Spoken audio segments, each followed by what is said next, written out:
Does it ever seem like your ex is punishing you even though they might actually like you, or dare I say even love you? What's actually going on here, and why is it that your ex is acting so sadistically? Is it that they've suddenly become some sort of sociopath or psychopath who takes like delightful pleasure in seeing you suffer? Probably not, but let's go ahead and get into that in this video.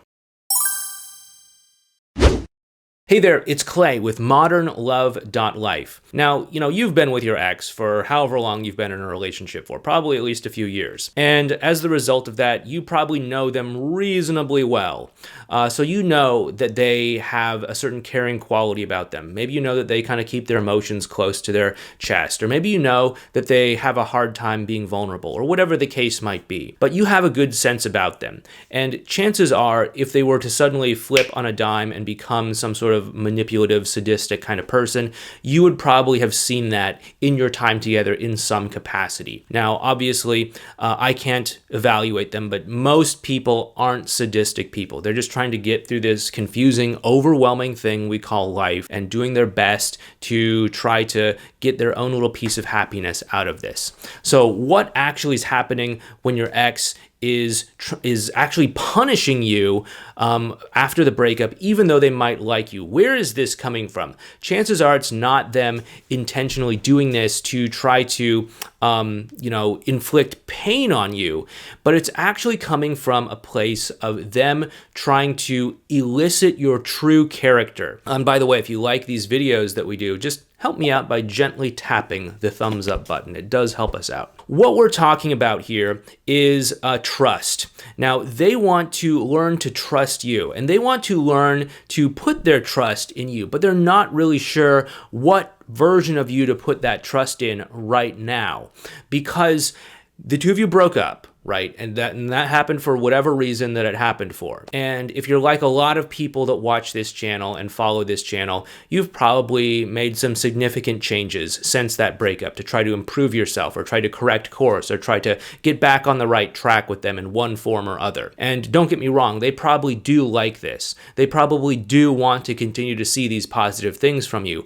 But just because it all may have happened in a very quick period of time, they don't necessarily trust this transformation just yet. So what they're actually doing is they're trying to throw you off balance to see how you'll actually respond. They may not be consciously doing this. This could be an unconscious sort of thing, but whether or not they're aware that they're doing this, this is what's happening. As they say, you don't know who's swimming naked until the tide goes out. And so what they're trying to do is they're trying to send the tide out. They're trying to put you in an unpredictable, unanticipated situation just to see how you will respond. Now, they may see this sort of behavior as, hey, it's just me being emotional. It's just me being impulsive. I don't know why I'm doing this. I'm confused. They could see it in all these different ways. But if you understand that this is them trying to figure out, hey, are you the person that I thought that I broke up with? That person with the anger issue, that person that couldn't be honest, that person that was just prioritizing work above connection, or whatever the case might be? Or are you the kind of person that they're seeing when they're interacting with you now? The kind of person that wants to connect with them, the kind of person that wants to be vulnerable with them, the kind of person that wants to spend time with them and be honest and authentic, and all of these sorts of things. They don't know which version to put their trust in. And so they may do things to try to knock you off balance. Recently I was working with a client who had been doing a great job of connecting with his ex, and they were spending a lot of time together. They were enjoying each other. They were connecting really emotionally. But then something happened where she just decided, for whatever reason, after a strong emotional connection, to send him, I think it was something like 40 photos of herself with her rebound partner, because obviously 39 photos is not enough.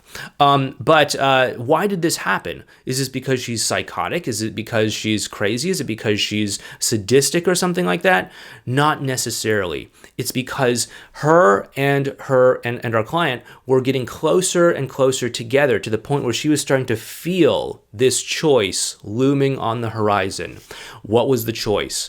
The choice that she was seeing on the horizon, quickly approaching, was, Are we going to get back together? And this was a kind of scary decision for her to make, especially where she was at, because she didn't know if she could trust our client's transformation. She didn't know if she could trust him to continue to show up in the way that he had been recently. All of this had happened over a reasonably short period of time, just maybe a couple of months, since, they had basically stopped talking and were on pretty contentious terms till they were connecting really well. She, for whatever reason, again, I don't know exactly what her rationale might have been, but if you kind of dig down underneath all of it, the emotional reason was she wanted to know, is this the kind of guy who's going to lose it, who's going to become petty, who's going to hold it against me for being in this relationship or for throwing these pictures in front of him or something like that? Or is he going to be able to stay composed and centered and grounded through all of this? And our client was able to stay composed and centered and grounded. He didn't lose it or anything. And because of that, they were able to get past that hump, and they were able to start to connect in a much smoother, much better way since then. The big takeaway from this is that you may find yourself in huge, unpredictable kinds of situations. If the change that you're making is inauthentic, if you're just putting on an act, if you're just doing some things that maybe you learned on the internet or something, but it's not truly something that you want to do for your own self, you will find yourself in these unpredictable situations where the tide goes out. And when you do, that's when your ex is going to see, hey, this was all just a show. This was all fake. This was all just some sort of gimmick. That's why it's not useful to memorize scripts and templates and fill in the blank things and all that sort of stuff. We want to focus on making a genuine, authentic change within ourselves, because when the tide goes out, we want to show them that we are the person that they see in front of us. We are this transformed person. And in order to really do this and really to understand all of this, it's very important that you understand